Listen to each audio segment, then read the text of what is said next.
क्या लालू यादव के पटना लौटते ही नीतीश कुमार के साथ होगा खेल? क्या बीजेपी देगी आरजेडी का साथ? इस अहम और दिलचस्प खबर को विस्तार से जानने के पहले आपसे एक अपील है कि अगर आप महुआ न्यूज लाइव को पसंद करते हैं तो इस चैनल को सब्सक्राइब जरूर कीजिए। नोटिफिकेशन के जरिए महुआ न्यूज लाइव पर अपलोड की जाने वाली नई खबरों की तुरंत जानकारी प्राप्त करने के लिए बेल आइकॉन को भी दबाइए और साथ ही इस खबर को लाइक करते हुए अपने सभी जानने वालों के साथ शेयर भी जरूर कीजिए। कमेंट बॉक्स में अपनी राय भी लिखिए। हाँ, तो बात हो रही थी लालू यादव के सिंगापुर से लौटने के बाद क्या नीतीश कुमार के साथ होगा खेल। राष्ट्रीय जनता दल सुप्रीमो लालू प्रसाद यादव इन दिनों पटना से हजारों मील दूर सिंगापुर में स्वास्थ्य लाभ ले रहे हैं।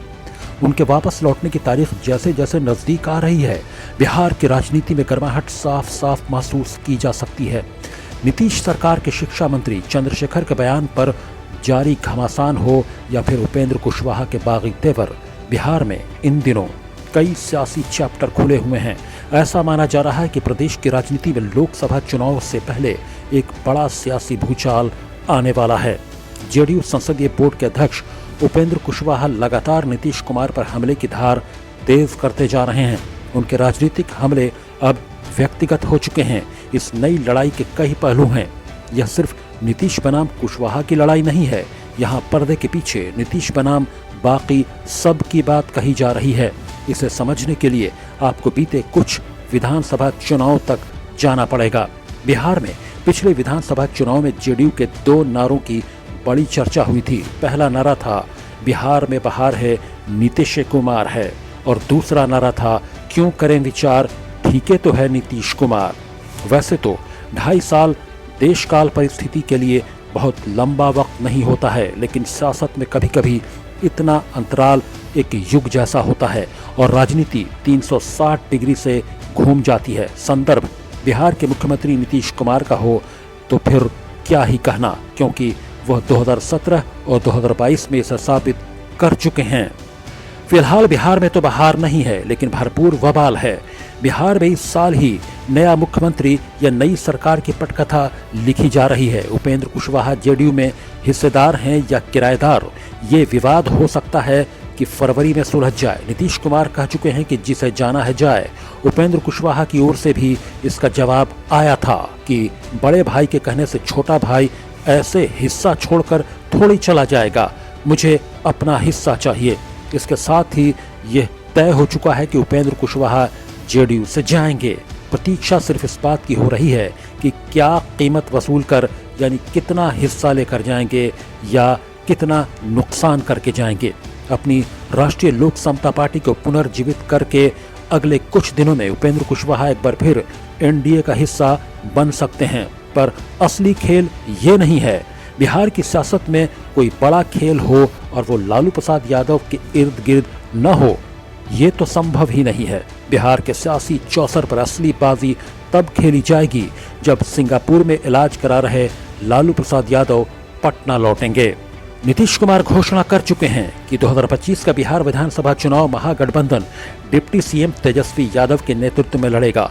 नीतीश ये कहकर आरजेडी की उस बेचैनी को शांत करना चाहते थे कि आखिर तेजस्वी सीएम कब बनेंगे, पर आरजेडी की बेचैनी इससे शांत नहीं हुई है। गोपालगंज और कुढ़नी के उपचुनाव में महागठबंधन की हार से यह बढ़ ही गई है।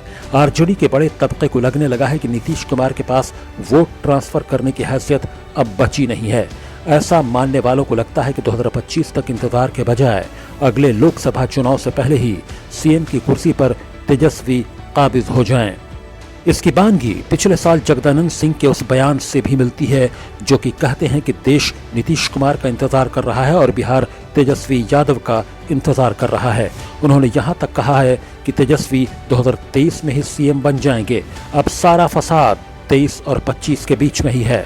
लॉजिक से भी देखो तो नीतीश को अगले साल तथाकथित देश बचाने की मुहिम पर निकलना है तो इसी साल तेजस्वी को सीएम की कुर्सी ट्रांसफर हो जानी चाहिए।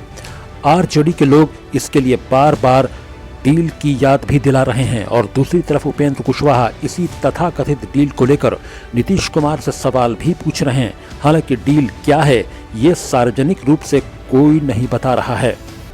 ऐसे में अब आरजेडी उस दिशा में बढ़ने लगी है कि तेजस्वी नीतीश के समर्थन से सीएम बने तो ठीक नहीं, तो उसे उनके बिना भी अपने नेता को सीएम बनाने से गुरेज नहीं है। इस दिशा में पर्दे के पीछे खेल भी शुरू हो चुका है।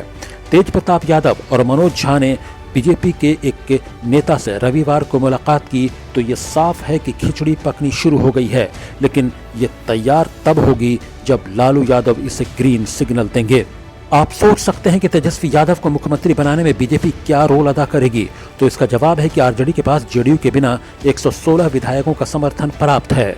बिहार में आरजेडी के 79, कांग्रेस के 19, भाकपा माले के 12, सीपीआई के 4, एआईएमआईएम के 1 और 1 निर्दलीय विधायक हैं। ऐसे में जेडीयू के बिना तेजस्वी को मुख्यमंत्री बनाने के लिए मात्र 7 विधायकों की जरूरत होगी।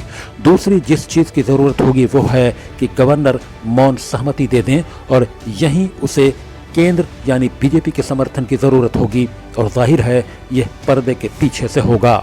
अब सवाल उठता है कि तेजस्वी यादव को मुख्यमंत्री बनने में बीजेपी क्यों मदद करेगी। इसका जवाब यह है कि बीजेपी को नीतीश से पुराना हिसाब चुकता करना है। उन्हें बेआबरू करके पदच्युत करने से बीजेपी के कुछ नेताओं के कलेजे को ठंडक मिलेगी। दूसरा पॉइंट यह है कि जेडीयू में टूट से अगर तेजस्वी की सरकार बनती है तो लंबे समय में नीतीश कुमार और उनकी पार्टी बिहार की राजनीति में अप्रासंगिक हो जाएगी। ये स्थिति बीजेपी और आरजेडी दोनों के लिए मुफीद होगी, क्योंकि दोनों को बाईपोलर चुनाव सूट करता है। आप अगर इन तमाम समीकरणों से किसी राय पर पहुंच गए हैं तो यह जल्दबाजी होगी, क्योंकि ये बिहार की राजनीति है। नीतीश कुमार भी कच्चे खिलाड़ी नहीं हैं। परिस्थितियों के मुख्यमंत्री नीतीश कुमार फिर से परिस्थितियां बदल दें तो सारा खेल पलट भी सकता है। इस खबर के आखिर में आपसे एक बार फिर अपील है कि अगर आप महुआ न्यूज़ लाइव को पसंद करते हैं तो इस चैनल को सब्सक्राइब जरूर कीजिए। नोटिफिकेशन के जरिए महुआ न्यूज़ लाइव पर अपलोड की जाने वाली नई खबरों की तुरंत जानकारी प्राप्त करने के लिए बेल आइकॉन को भी दबाइए, और साथ ही इस खबर को लाइक करते हुए अपने सभी जानने वालों के साथ शेयर भी जरूर कीजिए। कमेंट बॉक्स में अपनी राय भी लिखिए। प्रकाश पीयूष के साथ खालिद रजा खान, महुआ न्यूज़ लाइव, पटना।